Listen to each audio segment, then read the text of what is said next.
Pemirsa, jumlah korban kasus dugaan pelecehan seksual yang dilakukan Iwas alias Agus terus bertambah. Tercatat 8 orang diduga menjadi korban pelecehan seksual pelaku yang menyandang disabilitas tersebut.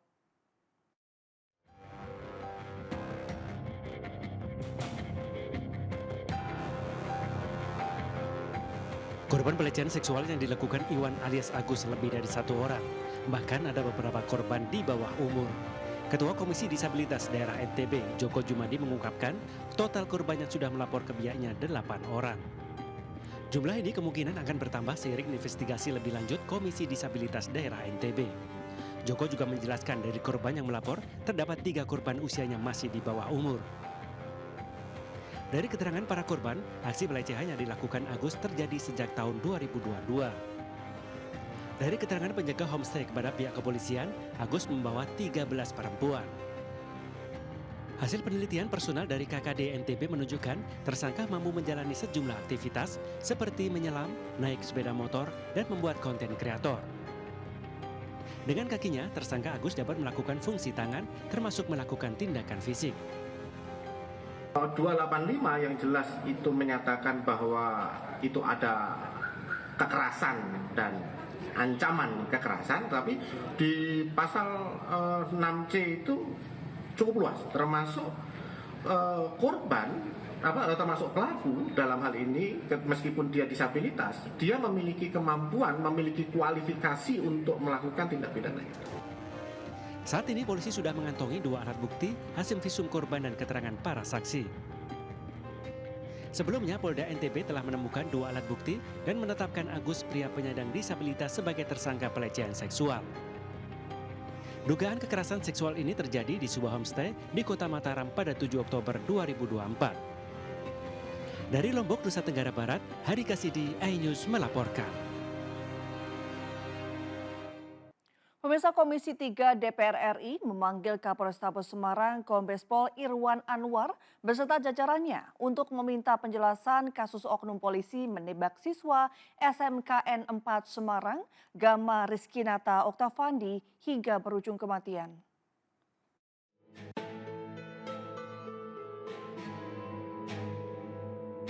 Kapolres Tabes Semarang Kombes Irwan Anwar memohon maaf dan menyatakan siap dievaluasi buntut penembakan oleh anggotanya yang menewaskan siswa SMK 4 Semarang. Kombes Pol Irwan juga menjelaskan kronologi awal penembakan anggotanya terhadap korban di depan anggota Komisi 3 DPR RI. Dalam pemanggilan tersebut, Kapolres Tabes beserta jajarannya menyayangkan rekaman CCTV sejak pembubaran tawuran hingga peristiwa penembakan. Irwan mengatakan tindakan Aibda Robik telah mengabaikan prinsip-prinsip penggunaan kekuatan, abai dalam menilai situasi, dan teledor dalam menggunakan senjata api. Saat ini pelaku dikenai sanksi, yakni Perkap nomor 1 tahun 2009 tentang penggunaan senjata api, serta pasal 13 ayat 1 DPR RI nomor 1 tahun 2003 dan Perpol 7 tahun 2022 tentang kode etik kepolisian. Sebelumnya, rekaman CCTV penembakan Gama Rizkinata, seorang siswa SMK di Semarang oleh Aibda R, beredar di masyarakat. Dalam rekaman CCTV terlihat pria yang diduga Aibda R melepaskan tembakan langsung ke arah 3 sepeda motor yang melintas di depannya. CCTV ini sekaligus membantah keterangan yang disampaikan polisi bahwa penembakan yang dilakukan Aibda R dipicu akibat tawuran. Wakapolda Jawa Tengah Brigjen Pol Agus Suryo Nugroho menegaskan kasus penembakan oknum polisi kepada pelajar SMK Negeri 4 Semarang masih dalam penanganan Polda Jateng.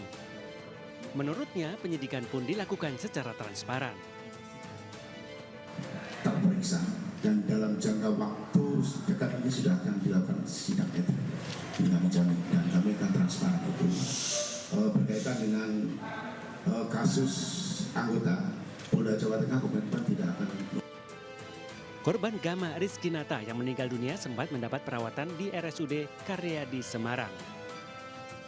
Tim DVI Polda Jateng juga telah membongkar makam Gama guna mengautopsi jenazahnya pada Jumat pekan lalu. Dari Semarang, Jawa Tengah, Kristadi, iNews melaporkan. Pemirsa, suami yang menjadi pelaku pembunuhan terhadap istri dan bayinya di Pangkal Pinang, Bangka Belitung akhirnya tewas setelah sempat menjalani perawatan di rumah sakit. Sebelum tewas, pelaku sempat dilarikan ke rumah sakit usai minum racun.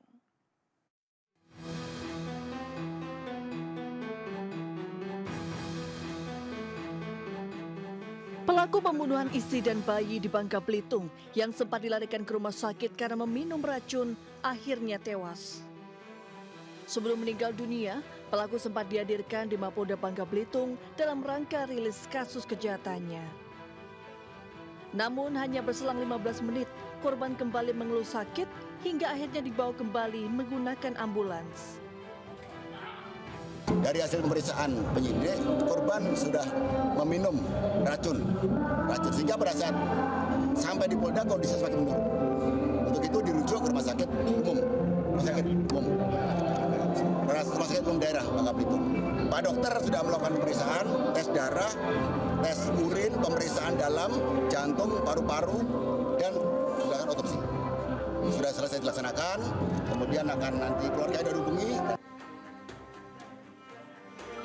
Dari hasil pemeriksaan polisi, kasus suami tega menghabisi nyawa istri dan bayinya ini terjadi karena cemburu. Pelaku menuduh istrinya berjalan dengan pria lain. Namun, sanggahan korban membuat pelaku naik pitam dan memukul kepala korban menggunakan cobek hingga tersungkur. Korban yang sudah terkapar lalu diserang pelaku menggunakan senjata tajam berulang kali. Usai membunuh istrinya, pelaku kemudian menghabisi nyawa bayinya yang masih berusia 9 bulan. Tak hanya itu, setelah menganiaya anak dan istri hingga meregang nyawa, pelaku menjual cincin emas korban untuk bermain judi online hingga membeli narkoba. Pelaku merencanakan untuk melakukan pembunuhan terhadap istrinya. Cemburu dia. Ada motif istrinya berjalan, menurut pelaku, berjalan dengan pria lain sehingga dia cemburu. Sehingga pada saat hari kejadian, pelaku memukul korban dengan cobek. Kemudian korban sudah tidak bernapas, putranya menangis, Rizky ini. Karena menangis bingung dia, masukkan ke dalam bak. Dari Pangkal Pinang, Bangka Belitung, Haryanto, iNews melaporkan. Kerusuhan terjadi sebelum sidang kasus tawuran maut di Pengadilan Negeri Palembang dimulai. Kericuhan terjadi setelah rekan dari korban yang tewas dalam tawuran memukuli terduga pelaku yang hendak masuk ke ruang sidang.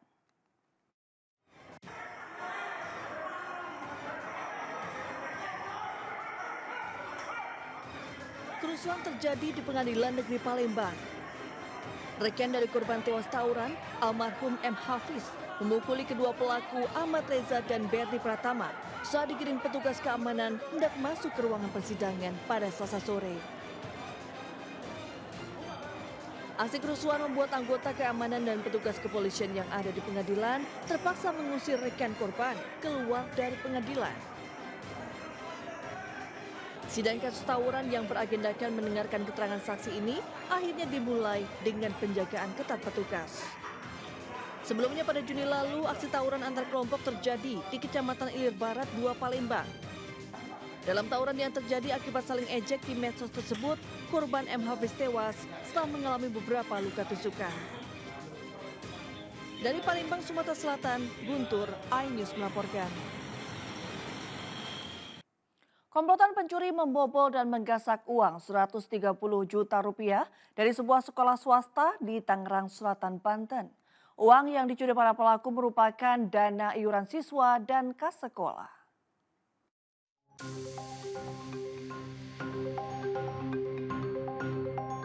Dua kawanan pencuri terekam kamera pengawas membobol salah satu ruang kelas madrasah pembangunan UIN Syarif Hidayatullah, Jakarta. Kedua pelaku masuk ke dalam kelas dengan cara menjebol kaca pembatas, sedangkan pelaku lainnya diduga berjaga di luar ruangan. Dalam aksinya, pelaku menggasak uang 130 juta rupiah yang disimpan di dalam laci. Usai kejadian, aparat Polsek Ciputat Timur mendatangi lokasi dan meminta keterangan sejumlah saksi mata. Kapolsek Ciputat Timur mengatakan komplotan pelaku beraksi saat lingkungan sekolah sepi dari aktivitas. Sementara uang yang dicuri para pelaku merupakan dana iuran siswa dan kas sekolah. 5 pelaku kami masih mendalami, akan ada CCTV juga yang dianalisa dan masih proses lidik terhadap pelaku. Langkah-langkah kami sudah memeriksa beberapa saksi dan sudah melakukan olah TKP juga. Para pelaku yang aksinya terekam kamera pengawas dalam pengejaran unit reskrim Polsek Ciputat Timur.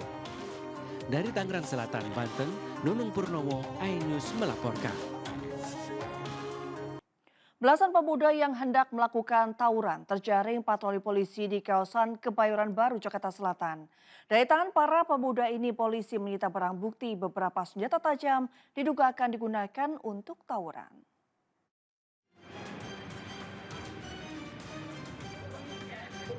Tim patroli perintis presisi Polres Metro Jakarta Selatan melakukan patroli pencegahan ke wilayah yang dianggap rawan tawuran. Dalam patroli ini, 11 pemuda yang akan melakukan aksi tawuran diamankan polisi di Jalan Sawo Cipete Utara, Kebayoran Baru, Jakarta Selatan. Bersama pelaku, petugas juga mengamankan barang bukti senjata tajam seperti parang, celurit, hingga stik golf yang diduga akan dipakai tawuran. Guna memberikan efek jerah, mereka yang terjaring patroli diminta berjalan jongkok menuju mobil polisi. Kepada petugas, para pemuda ini mengaku telah berjanjian dengan kubu lawan untuk menggelar tawuran di lokasi yang ditentukan. Menurut keterangan dari yang diamankan, mereka berjanjian untuk melakukan tawuran dengan seberang. Mereka janjian live, tantang-tantangan begitu, pertemuan di sini, di TKP-nya di sini untuk bertawuran itu. Guna pemeriksaan lebih lanjut, belasan pemuda beserta barang bukti dibawa ke Mapolsek Kebayoran Baru, Jakarta Selatan. Dari Jakarta, Rizky Falupi, iNews melaporkan. Pemirsa, aparat kepolisian akhirnya menangkap 6 orang yang diduga terlibat dalam aksi tawuran disertai penyiraman air keras terhadap polisi dan warga di kawasan Cilincing, Jakarta Utara. Kasus penyiraman air keras terhadap seorang petugas kepolisian dan seorang warga saat melerai aksi tawuran di kolong tol Tanah Merdeka Kalibaru, Cilincing, Jakarta Utara akhirnya terungkap. Polisi berhasil mengamankan 6 pelaku tawuran dan masih mengejar pelaku penyiraman air keras. Para pelaku tawuran diamankan setelah polisi melakukan penyisiran di kawasan permukiman padat penduduk Kalibaru, Cilincing, Jakarta Utara. Akibat aksi penyiraman air keras, 2 orang yaitu 1 anggota kepolisian dan seorang warga mengalami luka-luka di bagian wajah dan kedua tangan.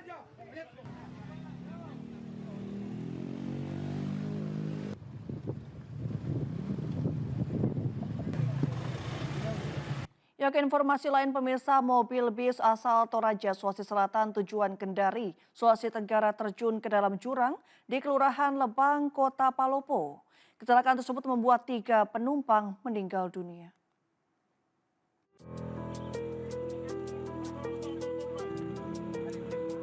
Tiga orang meninggal dunia dalam kecelakaan mobil bus medium di Kelurahan Lebang, Kota Palopo, Sulawesi Selatan. Mobil bus asal Toraja tujuan Kendari terjun bebas ke dalam jurang sedalam 15 meter. Sejumlah pengendara yang melihat kejadian tersebut langsung bergegas menolong dan mengevakuasi para korban. Itu masih menyala lampunya di bawah itu. Proses evakuasi berjalan dramatis karena warga harus mengevakuasi korban dengan melewati tebing terjal dan licin. Penyebab kecelakaan diduga akibat sopir tak mampu mengendalikan laju kendaraan di jalur yang licin hingga kehilangan kendali. Informasi jatuh di jurang di kilometer 14 Kelurahan Batang. MD ada 2, sementara ada di rumah sakit Palopo, yaitu rumah sakit Palemai. Kemudian informasi lain bahwa ada juga korban dilarikan ke rumah sakit umum Rambuang. Selain menimbulkan 3 korban jiwa, kecelakaan tersebut juga membuat 6 korban lainnya kini masih menjalani perawatan intensif di rumah sakit. Dari Kota Palopo, Sulawesi Selatan, Nasruddin Rubak, iNews melaporkan. Akibat supir hilang kendali saat melaju kencang di jalanan licin, sebuah truk menabrak angkutan kota dan kios pedagang.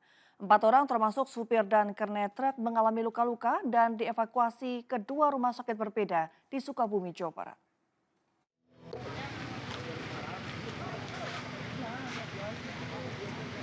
Angkutan kota jurusan Bayangkara ini ringsek usai ditabrak truk box di Jalan Bayangkara, Gunung Puyuh, Kota Sukabumi. Selain menabrak angkot, truk juga menabrak warung dan gerobak pedagang yang berada di pinggir jalan. Meski tidak menimbulkan korban jiwa, 4 orang termasuk sopir angkot, pengendara ojek online, serta sopir dan kernet truk mengalami luka-luka. Selanjutnya, korban luka dievakuasi ke Rumah Sakit Setukpa Polri dan Asifa guna mendapatkan perawatan medis. Kejadian bermula saat sopir truk melaju kencang dari arah Setukpa Polri menuju Degung dalam kondisi jalan licin usai diguyur hujan. Diduga sopir truk hilang kendali, truk oleng hingga menyeruduk angkot yang berhenti di badan jalan serta sebuah warung dan gerobak pedagang. dan dari unit Gakum juga sedang dalam proses penyelidikan dan juga sudah mengevakuasi dari kendaraan-kendaraan tersebut serta melaksanakan olah TKP. Ada korban Bang dari kejadian tersebut? Untuk korban kurang lebih ada sekitar 4 orang. Usai kejadian, polisi mengevakuasi bangkai angkutan kota ke Mako Lantas Polres Sukabumi Kota. Dari Sukabumi, Jawa Barat, Budi Setiawan, iNews melapor. Pemirsa, cuaca buruk di Pelabuhan Merak, Cilegon, Banten membuat pihak ASDP menunda penyeberangan menuju Bakauheni, Lampung. Akibatnya ratusan truk harus antri berjam-jam di Pelabuhan Merak menunggu layanan penyeberangan kembali normal.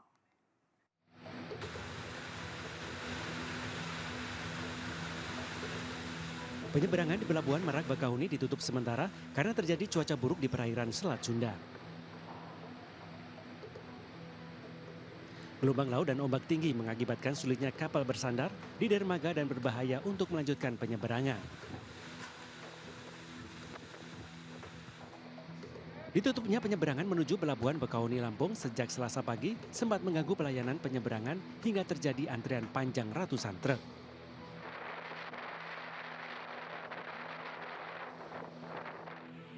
Berdasarkan laporan Badan Meteorologi, Klimatologi, dan Geofisika (BMKG), cuaca ekstrim di lintasan Merak Bakauheni berada dalam pengawasan status siaga dengan gelombang laut tercatat antara 1,5 meter hingga 2,5 meter. Mau kemana Mas? Mau ke Lampung. Oh ke Lampung. Iya. Mas ngeliat kondisi ini kenapa belum jalan nih? Ini cuacanya buruk. Oh cuaca buruk. Untuk sekarang berarti menunggu ya? Iya lagi nunggu dulu. Nunggu dari himbauan dari petugas atau gimana nih Mas? Tadi kata petugas sih karena cuaca buruk jadi semua kapal di sini nggak ada yang berangkat. Sementara itu, seiring kondisi cuaca yang berangsur normal, pihak ASDP Selasa sore sudah membuka kembali layanan penyeberangan dari Pelabuhan Merak menuju Bakauheni, Lampung. Dari Cilegon, Banten, Iskandar Nasution, iNews melaporkan. Pemirsa, 12 kecamatan di Pandeglang, Banten terendam banjir dengan kedalaman mencapai 2 meter. Bencana tersebut disebabkan tingginya intensitas curah hujan hingga membuat beberapa sungai meluap. Cibaliung Cigesik banjir, Kampung Ciringbin Jembatan. Hujan deras yang mengguyur wilayah Kabupaten Pandeglang, Banten pada Senin mengakibatkan sejumlah sungai meluap dan menimbulkan banjir di 12 kecamatan. Menambah nih, kedalaman udah 2,5 meter.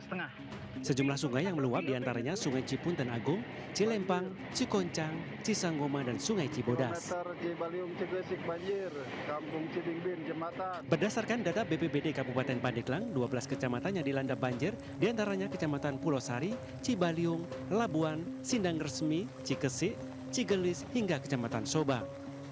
Musibah ini juga menyebabkan permukiman warga yang dihuni 914 jiwa dari 315 kepala keluarga terdampak banjir dengan ketinggian mencapai 2 meter. Menurut salah seorang warga, banjir juga berlangsung sejak Senin siang akibat tingginya intensitas curah hujan. Kak, ini banjir masih ada peluang untuk lebih tinggi lagi, Bang? Bisa jadi Pak. Bisa. Terus seandainya banjir tinggi, warga sendiri kemana ngungsinya, Pak? Ada yang juga ke jalan Pak. Ke jalan, ke masjid. Sementara petugas BPBD Kabupaten Pandeglang juga menerima laporan bahwa seorang warga hilang akibat terbawa arus banjir.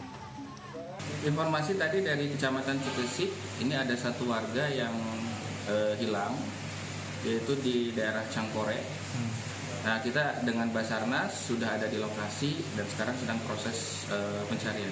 Mudah-mudahan bisa secepatnya kita temukan. Pihak BPBD mengimbau warga Kabupaten Pandeglang untuk lebih waspada karena curah ekstrim dalam beberapa hari ke depan masih akan terjadi. Warga diminta untuk segera mengungsi ke lokasi lebih tinggi dan aman bila debit banjir mulai bertambah tinggi. Dari Pandeglang, Banten, Iskandar Nasution, iNews melaporkan. Kilometer Cibaliung Cigesik banjir, Kampung Ciringbin Jembatan. Pemirsa, Kawah Oro-Oro Kesongo yang terletak di Blora, Jawa Tengah kembali menyemburkan material lumpur panas. Semburan yang terjadi sejak hari Senin kemarin memuntahkan lumpur panas hingga ketinggian 20 meter. Kawah Oro-Oro Kesongo di Desa Gabusan, Kecamatan Jati, Kabupaten Blora, Jawa Tengah kembali menyemburkan material lumpur hingga 9 kali sejak hari Senin kemarin. Semburan dari lubang kawah memuntahkan material lumpur panas hingga mencapai ketinggian 15 sampai 20 meter dan menimbulkan suara gemuruh serta mengeluarkan gas beracun. Salah satu warga yang berjualan di sekitar lokasi bahkan mengalami sesak nafas akibat menghirup gas beracun. Pihak keamanan setempat melakukan langkah antisipasi dengan memasang spanduk larangan mendekat ke lokasi. Peristiwa ini disebutkan sudah biasa terjadi setahun sekali, yaitu pada peralihan musim kemarau ke musim penghujan. Ayo, Pak Gede.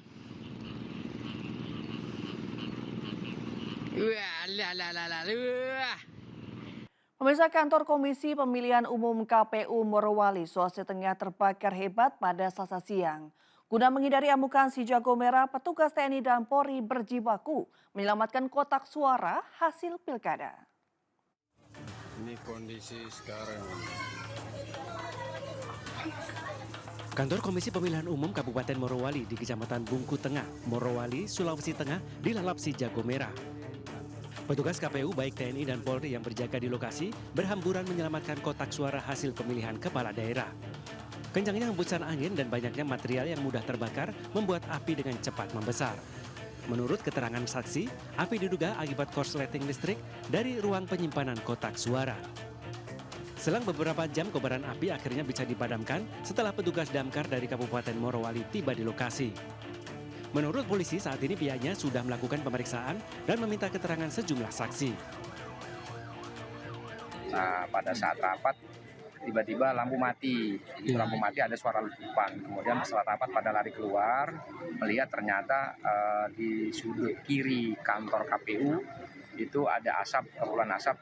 Ya, disitulah awal mulanya terjadi kebakaran. Ini kondisi sekarang. KPU dan pihak pengamanan TNI dan Polri akan melanjutkan rapat guna persiapan PSU atau pemungutan suara ulang di beberapa lokasi di Kabupaten Morowali, Sulawesi Tengah. Dari Morowali, Sulawesi Tengah, Jamie Hendrik, iNews melaporkan. Sebuah minimarket di Kota Bekasi, Jawa Barat Selasa sore ludes dilalap si jago merah. Kebakaran tersebut diduga akibat korsleting listrik yang berasal dari gudang minimarket.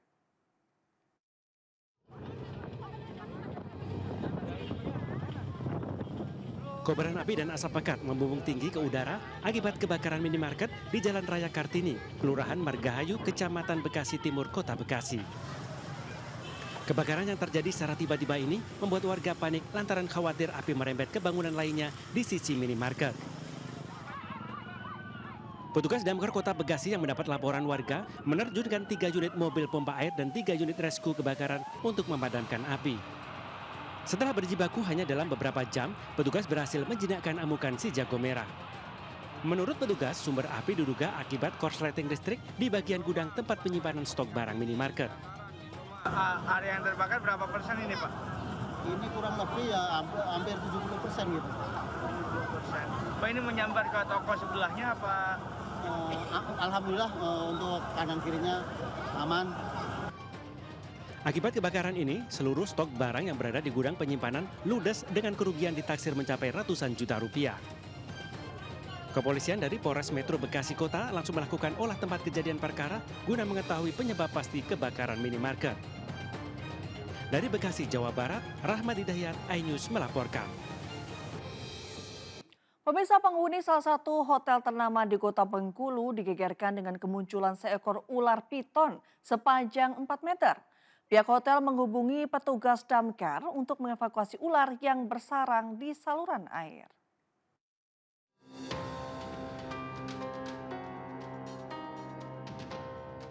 Petugas damkar dan penyelamatan Kota Bengkulu diterjunkan ke lokasi guna mengevakuasi seekor piton yang bersarang di lingkungan hotel ternama di kawasan Pantai Panjang. Ular yang berada di drainase tepat di depan kamar hotel ini sempat menyulitkan petugas untuk menangkapnya. Namun dengan menggunakan tongkat penjepit, petugas akhirnya berhasil menarik kepala hewan melata ini keluar dari persembunyiannya. Proses evakuasi piton cukup mengejutkan tamu dan pegawai hotel yang menyaksikan karena bobot dan ukuran ular yang lumayan besar. Menurut petugas damkar, ular dengan panjang 4 meter ini diperkirakan berasal dari rawa-rawa yang berada tepat di seberang hotel. Piton diduga masuk ke saluran air kawasan hotel setelah Kota Bengkulu diguyur hujan deras. Kayaknya dari bawah, dari rawa di depan, kan di depan horizon itu kan masih rawa itu. Nah, ya kan kayaknya dari sana naik ya.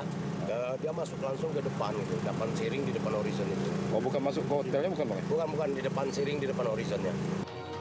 Ular piton selanjutnya dibawa ke markas Damkar Kota Bengkulu dan akan dilepaskan ke habitat aslinya yang jauh dari permukiman warga. Dari Kota Bengkulu, Endro Dwi Rawan, iNews melaporkan. Pemirsa, akibat mengganggu aktivitas jual beli di pinggir jalan raya, puluhan emak-emak menggelar aksi tutup jalan menggunakan ban bekas dan bambu di Jember, Jawa Timur. Aksi ini menyusul banyaknya truk pengangkut semen yang dituding merusak jalan di wilayah mereka. Orang mana banyak embongnya rusak semua. Buktinya. Sejumlah emak-emak ini melampiaskan keluhannya saat menggelar unjuk rasa di pertigaan Kecamatan Pugar, Kabupaten Jember. Para pendemo melakukan aksi tutup jalan provinsi dengan membakar ban bekas dan bambu.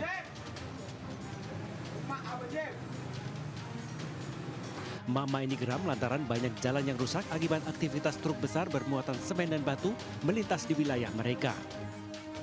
Selain itu, lalu lalang truk kerap menyebabkan kecelakaan dan mengganggu kegiatan emak-emak berjualan di pinggir jalan.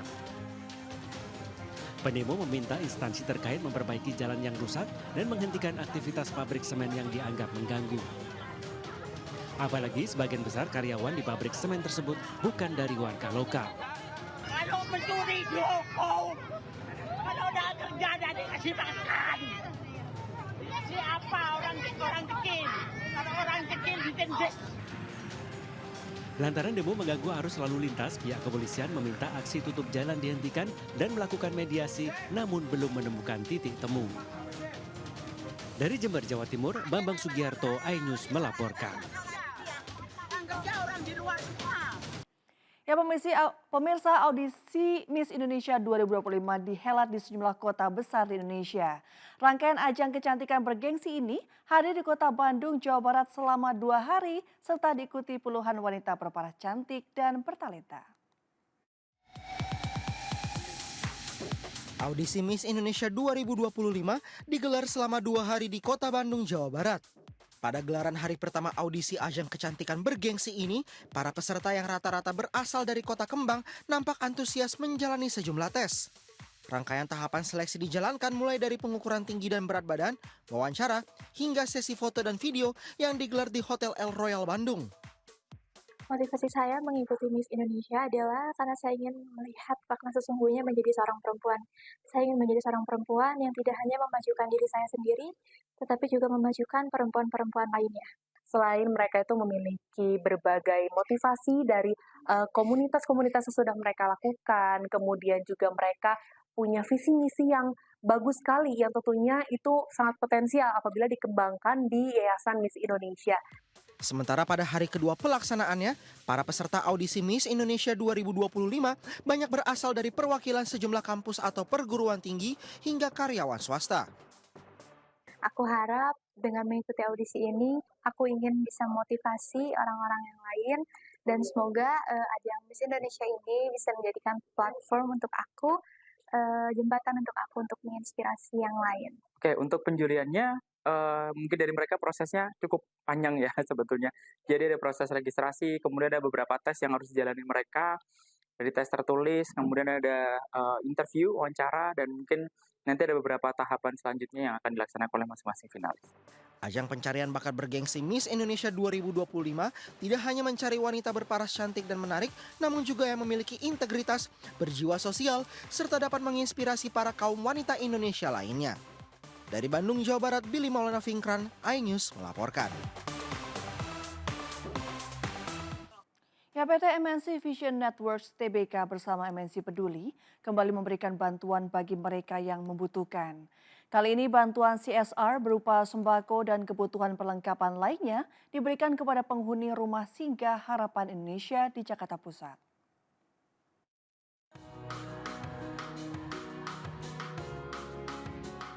Para penghuni rumah singgah Harapan Indonesia di Cideng, Gambir, Jakarta Pusat memberikan sambutan hangat dan bergembira dengan kehadiran tim MNC Vision Networks bersama MNC Peduli.